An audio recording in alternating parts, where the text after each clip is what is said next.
Good morning students, welcome back. I am making this video for standard 10 chapter 2 history and the name of the chapter is Nationalism in India. Now in the previous class we had discussed about the civil disobedience movement. Now what was the reason of civil disobedience movement? What was the reason of conducting this movement? Now the civil disobedience movement has many similarity like the non-cooperation movement. In both the cases, the foreign items were boycotted.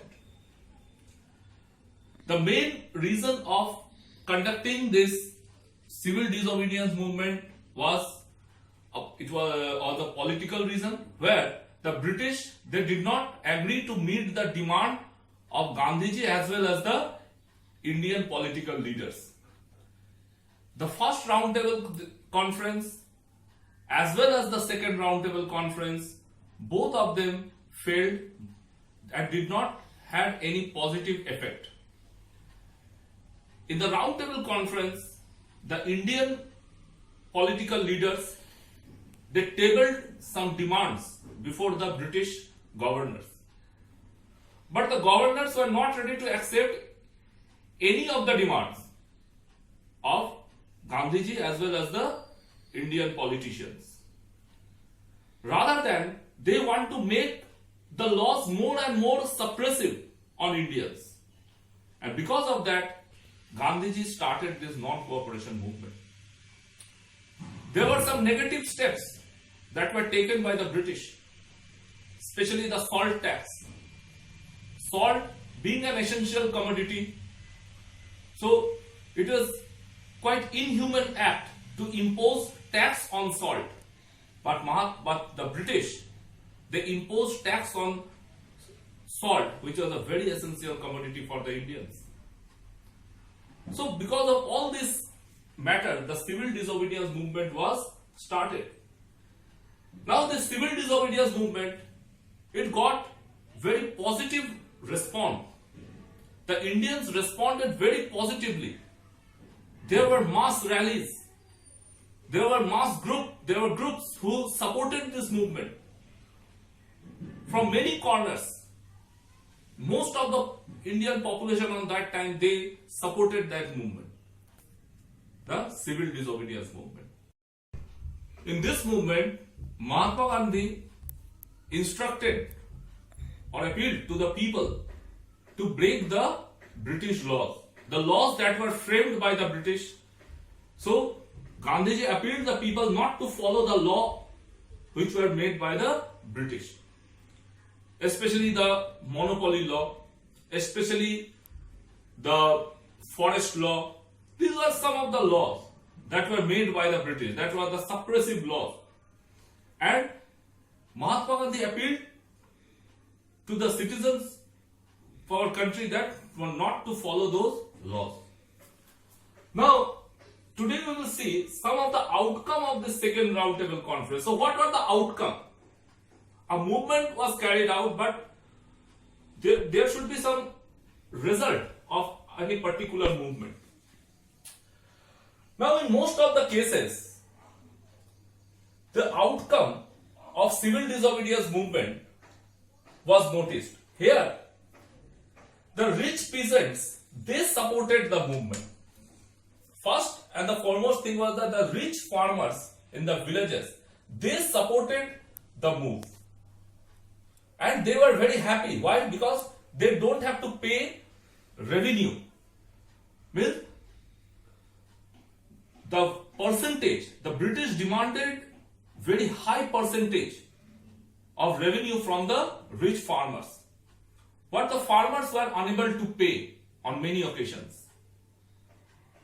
So this move was supported by the rich farmers, where they don't have to take the burden of paying high percentage of revenue to the British. That is why they got a very positive response from the rich farmers.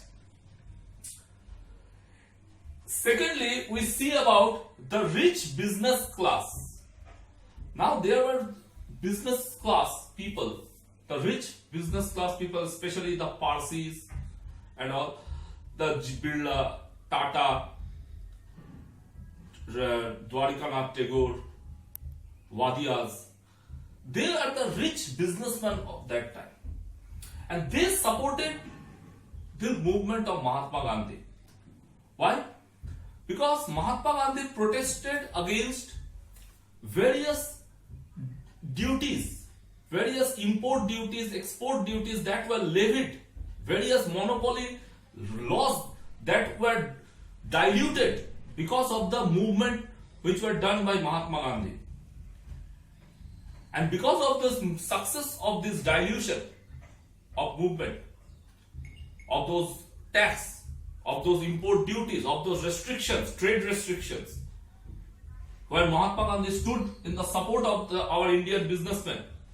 So, after the dilution of those type of restrictions, our Indian businessmen could carry out overseas trade much freely than before. So that is why the Indian businessmen, they supported Mahatma Gandhi's appeal of civil disobedience movement. There was support, a very strong support was seen from women.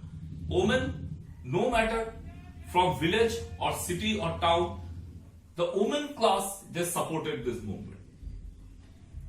Now there was unconditional support from women, which was a very positive and a very strong message for the British. The British were terrified to see the collective support that was coming in most of the cases, from most of the places, from most of the communities. They supported Mahatma Gandhi's appeal. So beside these supports, there were some groups who were not satisfied with the movement. There were some groups, some communities who were not in the support of that movement. This might be due to some political reasons or something. So there were mixed reactions from that. In this case, in the case of civil disobedience movement, a large section of people, a large percentage of people were in the favor of the movement, whereas a very small percentage of people were there, some of the people were there who were against the movement, who did not look any benefit in that movement. Later on the course of that movement, many Indian political leaders, they were arrested. Many of them were tortured, they were put into jail. And as a reason of that, what happened? That some of the Indian youths, they went into violence. They chose the path of violence. There were different violent acts that were carried out, where the British building, British houses, British police stations, they were attacked. Many of them killed many British officers. And this resulted, this arrests and this violence, the mixture of both, it resulted the dilution of civil disobedience movement. And slowly this movement lost its momentum and it came to an end in 1934. So today we had discussed about the outcome of civil disobedience movement, which started because after the failure of the second roundtable conference.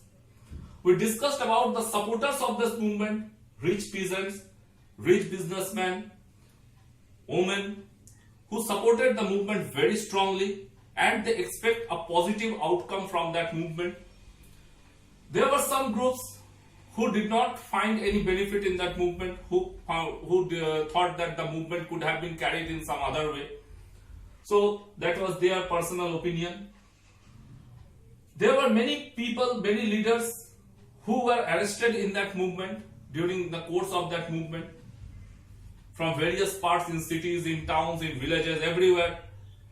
Many political leaders were arrested for breaking.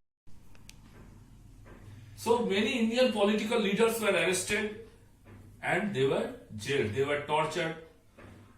Some of them faced death penalty. So there were several outcomes, there were several things which had resulted in the civil disobedience movement. So this was the end of the civil disobedience movement, and I am wrapping up my video, my fifth part of this video I am wrapping up right now, and I would like to request the students to go through the book and study the chapter thoroughly, because until and unless you will study the chapter Nationalism in India, you will not be able to follow. So go through the chapter, study it, and at last I would like to say the same thing: stay home, stay safe, and goodbye.